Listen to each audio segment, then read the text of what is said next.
Assalamualaikum warahmatullahi wabarakatuh. Teman-teman, kembali lagi di channel YouTube saya, Khairun Imam.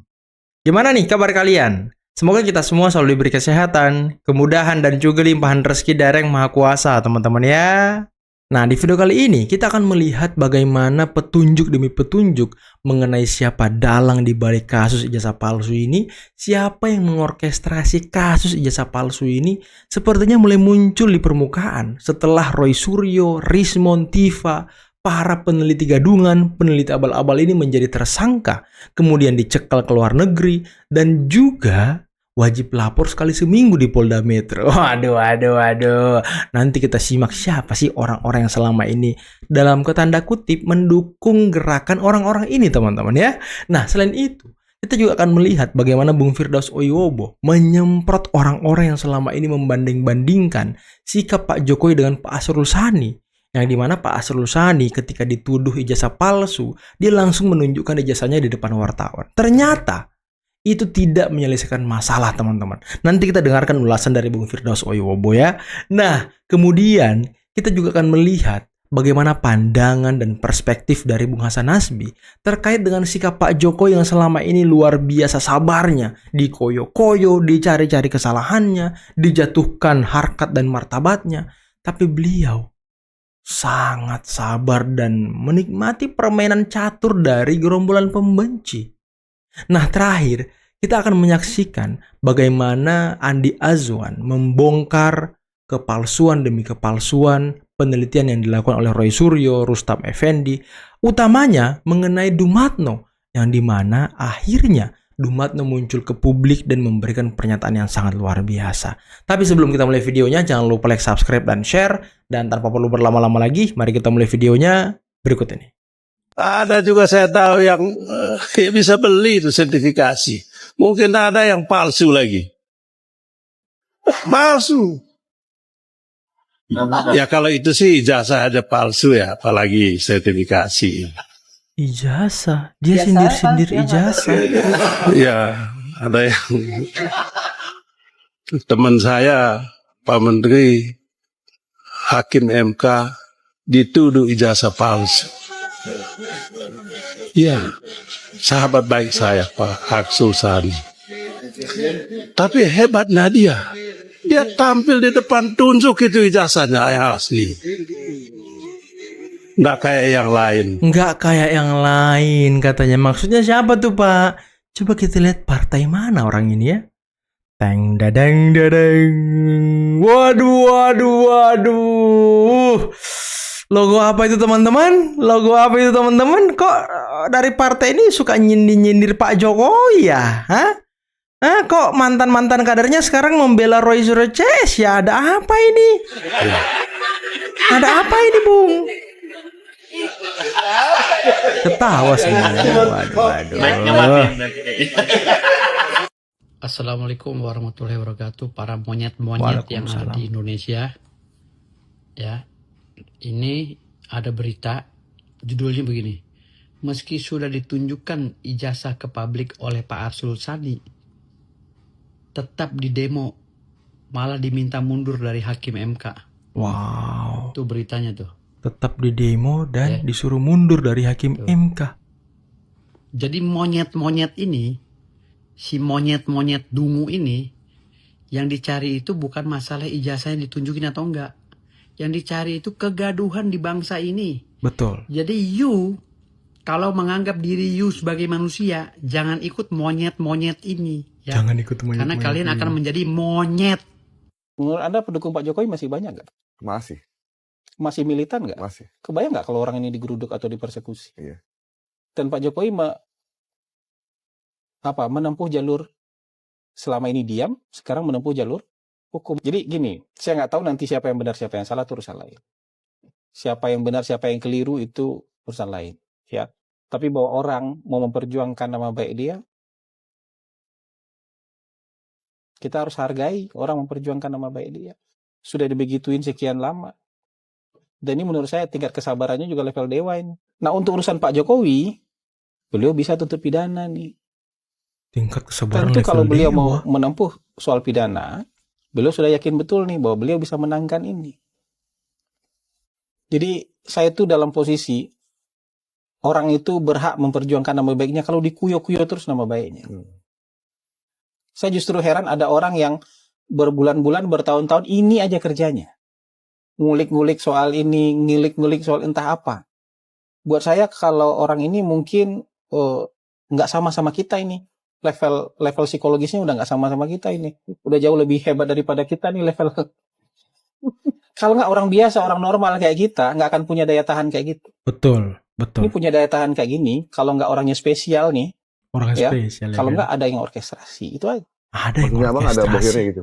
Entah itu, tapi ada yang orkestrasi. Kenapa daya tahannya Begitu kuat. sebegini dan efeknya apa? Yang diharapkan impactnya apa?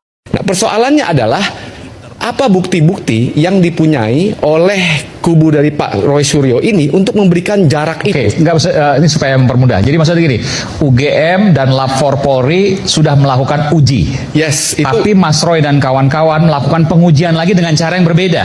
mau Dan mengatakan menurut Anda itu sesat. enggak, saya tidak mengatakan sesat. Saya di sini tidak membela siapa-siapa, tapi Ya. saya membaca kalau ini pertandingan, saya sedang membaca langkah-langkah yang sedang dilakukan dan apa yang terjadi Kalau tidak sesat, nggak dan salah dong analisa apa yang saya. dilakukan Mas Roy dan Itu kawan. tidak sesat, sama sekali Kalau tidak nggak sesat, harusnya nggak jadi tersangka dong. Digiring terus ya kan? Saya jelaskan. Nah, logika sederhananya kan oh iya, betul. Artinya kalau jadi tersangka, sesat, salah. Sekarang begini, persoalannya hukum kita, kebenaran formal itu kan didefinisikan yang namanya lewat sistem pembuktian. Sistem pembuktian kita, thresholdnya atau standarnya itu rendah. Apa itu? 2 alat bukti cukuplah orang menjadi tersangka. Nah sekarang pihak Pak Roy ini kan mau memberikan klaim bahwa kebenaran formalitas yang melalui proses hukum keterangan UGM itu tidak selaras dengan kebenaran aslinya. Nah sekarang justru pihak Pak Roy Suryo ini harus diberikan kesempatan ya untuk membuktikan klaim dia bahwa kebenaran formalitas itu tidak sama dengan kebenaran aktual. Nah, di sini saya mau mengatakan kalau misalnya mau mengajukan Tapi kalau gitu berarti begini, saya setuju apa yang Anda katakan. Ya. Kalau begitu jadinya ilmiah dong, bukan penyebaran fitnah. yes, jadi awalnya Jadi harus ketika ditanyakan kasus ijazah, Anda setuju ilmiah atau penyebaran fitnah? sampai sekarang kalau kita lihat kebenaran formalitas mengatakan itu fitnah, jadi tersangka. Nah, tadi Saya tanya pertanyaannya Anda, saya tanya Anda, ini sederhana pertanyaannya. Kasus ijazah Pak Jokowi berdasarkan teori Anda tadi, Ya. ilmiah yang dilakukan Mas Roy Suryo nih, ilmiah atau penyebaran fitnah? saya belum bisa katakan karena pertandingan ini belum berakhir. Saya tadi ini ada foto yang saya ambil ya bersama Dumatno. Ini tadi Tuh. Zoom. bisa dilihat ya yang dikatakan ijazahnya Pak Jokowi itu ada foto Pak Dumatno. Nih saya makan siang sama dia. Bajunya sama kan, tetap kan, nggak berubah toh. Ya bisa dilihat. Ya ini fakta. Karena saya selama ini tidak pernah berbicara tuh tanpa data dan fakta. Karena untuk melawan teroris ini dengan framing-framingnya dia itu harus dengan data dan fakta. Betul, sepakat. Di ILC kemarin dengan Roy Suryo sendiri saya tampilkan itu. Apakah ada pertanyaan? Apakah ada jawaban? Tidak ada. Tidak ada sama sekali untuk itu. Jadi mempertanyakan juga saya. Icep dia Roy Suryo tuh. bicara tentang digital forensik yang dia katakan itu. Ya, membedah foto itu. Kita gunakan 3 mode tadi. ArcFace, FaceNet, dan VGG Face. Nggak bisa apa namanya, katakanlah tadi, ya saya paham, tadi kan orang hukum semua berbicara itu. Tapi di ILC ada Roy Suryo, saya beberkan itu. Tidak ada jawaban. Saya akan menjawab nih. Ya. Ya tadi orang hukum, ya saya sambung nih. Orang hukum ya. Hai mahasiswa hukum ya, dengerin nih. Ya. Ini aku nggak enak aja tadi karena ada provokasian kalau gua gituin ya. Nih dengerin nih yang bener nih ya. Pendapat hukum yang bisa diterima adalah pendapat hukum seorang ahli yang sesuai dengan KUHP KUHAP 184. Keterangan ahli. Maka keterangan ahli yang sah menurut hukum bukan pendapat hukum yang ada di rakyat bersuara. Ingat ya, apalagi tidak ada korelasinya. Bukan hakim, bukan jaksa, bukan polisi. Betul. Berpendapat hukum terus mau mengikuti itu mau lo. Ingat ya, yang sah menurut hukum 184 KUHAP. Pendapat ahli, itulah yang diuji oleh pengadilan. Ya, kalau bukan ngomong aja. bodoh amat ya kan. Ampun, Nggak ada gunanya ya kan. ampun. Nih ngumpulin terus nih propaganda politik. Bagaimana Bang Andi? Propaganda nggak? Propaganda. Framing juga gitu. Iya. Hari ini mereka juga ke MK untuk uji materi perihal ijazah. Di mana? Gini loh. Di- Ke MK. Si MK? Bonatua Nggak kan apa-apa. ke sana. Ya silakan saja. Nggak ada Jadi, kerugiannya dia. Artinya begini, setelah saya ingat ya, bukan hanya mereka ini, HTI itu sudah berikrar 10 hoax setiap hari mereka harus keluarkan. Ya, artinya memang banyak kolam-kolam itu dengan tujuan yang sama berbeda-beda akan melakukan segala cara, baik cara halal maupun cara haram. Seperti itu gitu. Yang jelas mereka sudah jadi tersangka. Nah, tadi Pak Samudra tadi Iya. Pak Teguh sudah mengatakan ini the battle of law-nya ini Iya. sudah ada. Tinggal mempersiapkan masing-masing. Dan ingat, jangan lagi memperkeruh, membuat kegaduhan sehingga tidak akan segan-segan Polda Metro Jaya akan mencokok mereka. Mencokok. Itu pasti akan terjadi seperti itu gitu. Periksa Ali, Clear kan? Untuk masalah 5 itu. tangkap. Coba. Oke. Ya, misalnya Rismond itu ahli digital forensik. Tetapi apakah dia bisa berbicara untuk di persidangan itu? Nggak Tidak bisa. Dia tersangka. Karena kekuatan pembuktian seorang terdakwa nyaris tidak diperhitungkan. Terdakwa, Dia iya. harus menghadirkan kalau perlu guru besarnya dari Jepang, ya, yang mengajar dia. Ya, dia harus menghadirkan ahli lain untuk bisa membantah keterangan ahli dari polisi. Tapi pertanyaannya, dia emang punya guru besar? Bukannya dia nggak lulus ya? Emang dia punya dosen dari Jepang, ha? Itu yang menjadi big questionnya, teman-teman. Dia lulus nggak dari Jepang? Kenal nggak sama dosennya? Bisa bahasa Jepang nggak? Nanti ngubungin dosennya, dia nggak bisa bahasa Jepang, gimana dong? Ini harus dipikirkan, bukan ahli tata negara. Betul. Ya, secara melambung-lambung ya. Kayak Refli Karena Harun, ya nanti di dalam pledoinya itu hanya menjadi opening statement. Mau 2000 halaman, hakim bilang bahwa segala hal yang disampaikan dalam pendahuluan telah dibaca dan tidak mengenai pokok perkara. Oke. Selesai. Silakan. Ingat, justru sejak awal Jokowi tidak pernah mau damai, dan hari ini kalau kami mengambil perdamaian Emang nggak mau. itu sama saja kami melakukan deklarasi pengkhianatan. Berarti mau kan? Ide-ide antara lain misalnya Pak Asgab tadi mengusulkan bagaimana bisa nggak mediasi? Oh bagus itu. Coba tanya dulu, mau nggak Mediasi, berangkat di mediasi. Ya kan? Baik pihak Jokowi Kasian dan banget keluarga orang ini ya. maupun pihak Kesana kemari dia nyari siapa namanya, bantuan, Roy Suryo dan kawan-kawan. perlindungan. Mau nggak di mediasi? Di penyidikan kami setorkan ke pihak penyidik, di persidangan kami akan persiapkan tambahannya nanti di persidangan. Selanjutnya kami ingin tegaskan di kasus ini ya, peran yang membuat klien kami tidak ditahan adalah dukungan dan doa seluruh rakyat Indonesia. Jadi jangan percaya kalau ada pihak-pihak yang mengaku-ngaku merasa punya peran sehingga klien kami tidak ditahan, apalagi mengaku-ngaku punya kapasitas untuk menyelesaikan persoalan ini dengan perdamaian-perdamaian. Ingat, justru sejak awal Jokowi tidak pernah mau damai, dan hari ini kalau kami mengambil perdamaian itu sama saja kami melakukan deklarasi pengkhianatan terhadap seluruh rakyat Indonesia, dan itu tidak mungkin dilakukan terutama oleh Pak Roy dan Pak Rismond yang selama ini sudah meyakinkan kita 99% ijazah itu palsu, 11.000 triliun ijazah itu palsu, dan seluruh rakyat sudah ikut meyakini keyakinan dari Pak Roy dan Pak Rismond. Karena itu mohon doa dukungannya, kami akan tetap istiqomah konsisten untuk berjuang untuk membersihkan legasi bangsa Indonesia. Wah, ini suka bawa-bawa rakyat Indonesia begini nih, halu mulu dia. Suryo mendesak Pak Prabowo untuk menyelamatkan 8 tersangka. Apa tadi? 8 tersangka kasus fitnah ijazah palsu Jokowi. Nah itu, saya aja sampai nggak hafal karena ini saking absurdnya. Mengapa kok bisa kepikiran melakukan hal yang absurd semacam itu? Secara kita harusnya tahu bahwa Pak Prabowo dan Pak Jokowi itu bestie. Yang pertama nggak masuk akal karena presiden itu tidak akan mau pasti menyampuri satu proses hukum yang terjadi. Dan kedua, ya harusnya mereka ini tahu kalau Pak Prabowo dan Pak Jokowi itu masih bersama. Jadi kan nggak mungkin ada seseorang yang menjelek-jelekan presiden yang diangkat jadi pahlawan nantinya. Tinggal tunggu waktu. Terus kemudian meminta untuk menyelamatkan orang-orang ini kan. Gila.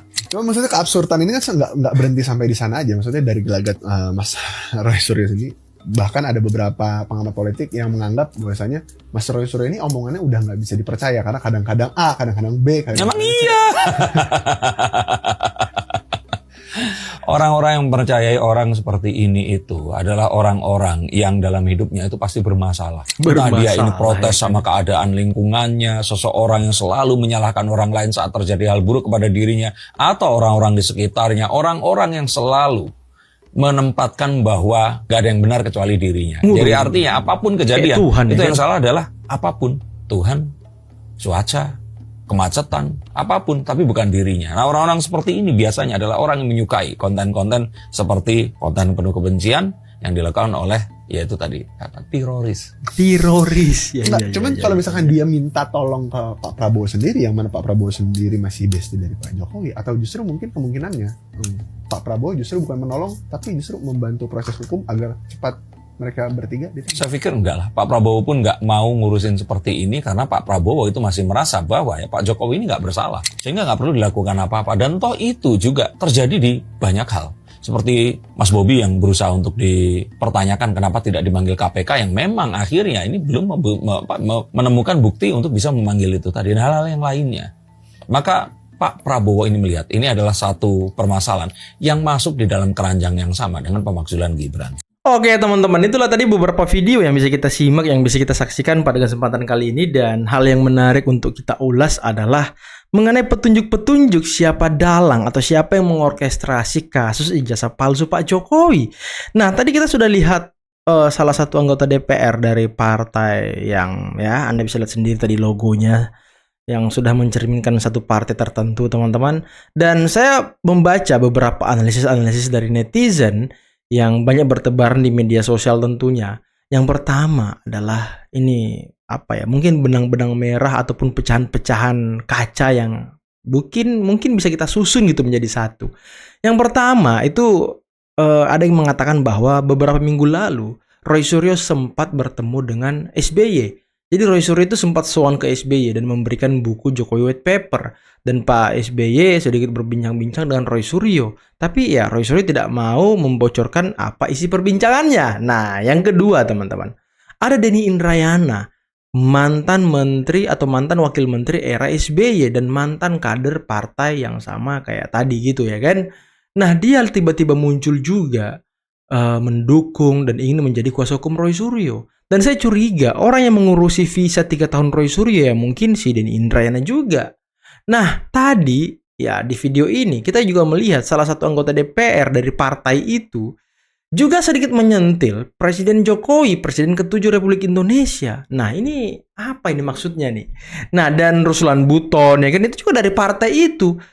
Ya banyaklah istrinya Roy Suryo juga dari partai yang sama. Nah, apakah ini ada benang merahnya? Bisa kita susun puzzle-puzzlenya? Ya silahkan teman-teman simpulkan sendiri. Ya kalau kata Bung Hasan Nasbi, kalau tidak ada yang mengorkestrasi mungkin tidak akan sekuat ini mental mereka. Tidak akan sekuat itu narasi-narasi mereka. Tidak akan seliar itu teman-teman. Karena memang narasi-narasi mereka sudah luar biasa gitu. Aneh bin ajaib. Tahannya tuh daya tahannya luar biasa. Tapi tidak kalah luar biasa kesabaran dari Pak Jokowi. Kalau kata Bung Hasan Nasbi, kesabaran Pak Jokowi ini sudah level dewa teman-teman. Waduh. Dan tadi Aiman juga gagal maning. Gagal menjebak pakar hukum UI, Bung Aristo Pangaribuan kalau nggak salah namanya. Ya seperti itulah Aiman selalu ingin apa ya? Mungkin dia bilangnya kritis gitu, tapi kalau pandangan netizen ya ingin menjebak orang, ingin membuat mungkin terpleset lidahnya agar mengakui bahwa Roy Suryo itu benar, Roy Suryo tidak salah gitu ya kan. Ya kurang lebih begitulah teman-teman. Dan tadi terkait dengan Pak Dumatno, yang dimana Rustam Effendi di Rakyat Bersuara mengatakan bahwa anak Pak Dumatno sudah mengatakan bahwa yang di ijazah Pak Jokowi itu, yang dipegang Pak Jokowi adalah ijazah foto bapaknya. Nah ini yang terus digoreng-goreng ke dalam bola pembenci. Tapi sayangnya tuduhan mereka sekarang sudah mulai pudar karena akhirnya Dumatno muncul ke publik dan membongkar rahasia ini kepada masyarakat bahwa itu bukan foto Dumatno, itu foto Pak Jokowi. Waduh. Apa kabar Roy Suryo? Masih ketidur Anda tenang malam ini? Oke teman-teman, mungkin cukup sekian dulu video kali ini. Jangan lupa like, subscribe, dan share videonya. Akhir kata, billahi taufiq wal hidayah. Assalamualaikum warahmatullahi wabarakatuh. Bye-bye.